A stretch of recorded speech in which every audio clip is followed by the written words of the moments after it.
Just thought I'd bring you along today as we make fresh pumpkin puree and roasted pumpkin seeds. The easiest way we found is to cut them in half. Next, we're going to want to scrape out the insides of the pumpkin.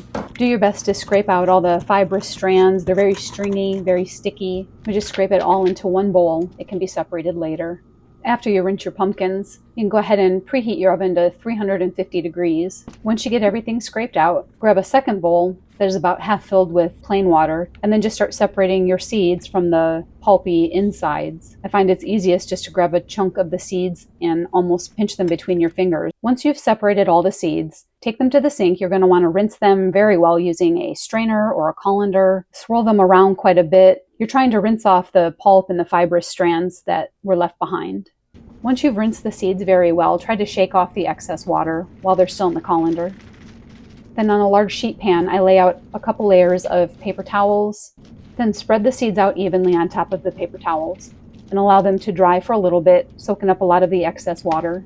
Once the pumpkins are all scraped out and your oven is preheated to 350, pour just about a quarter cup of water onto your sheet pan. That helps with the steaming process.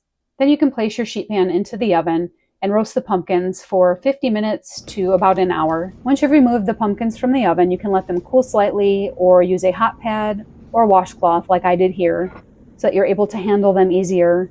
Then take each pumpkin half and start scraping out the pulp, separating the pulp from the skin. Scrape out as much as you can, don't let any of it go to waste. Then using a blender or a food processor, put a few large scoops into it, add a tiny bit of water just to help the process, and start to blend it until it becomes as smooth as baby food. You're going to want to remove the lid a couple of times just to check the consistency, just to make sure that there's no large chunks left behind. Empty the puree into a separate bowl, and then you can start the process again. Next, we need to strain the pumpkin puree. You'll need either a flour sack or a thin towel. Put a couple of scoops of pumpkin puree into the cloth. We need to wring out the excess liquid. Now start to squeeze it and twist the cloth. We're trying to strain out the excess liquid. You can put that bit of puree into a separate bowl and get a couple of fresh scoops of the puree and start the process again. Each small baking pumpkin yields about 1 cup of pumpkin puree. Be sure to store the fresh pumpkin puree in airtight containers. You can lower the temperature to 300 degrees and prepare your pumpkin seeds.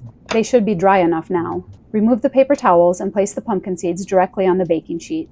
Spread them out as evenly as possible. For every 2 cups of pumpkin seeds, I use about a tablespoon of butter and a teaspoon of salt. Just put little pats of butter on top of the pumpkin seeds. Then sprinkle with your salt. The pumpkin seeds will roast for approximately 45 to 50 minutes total.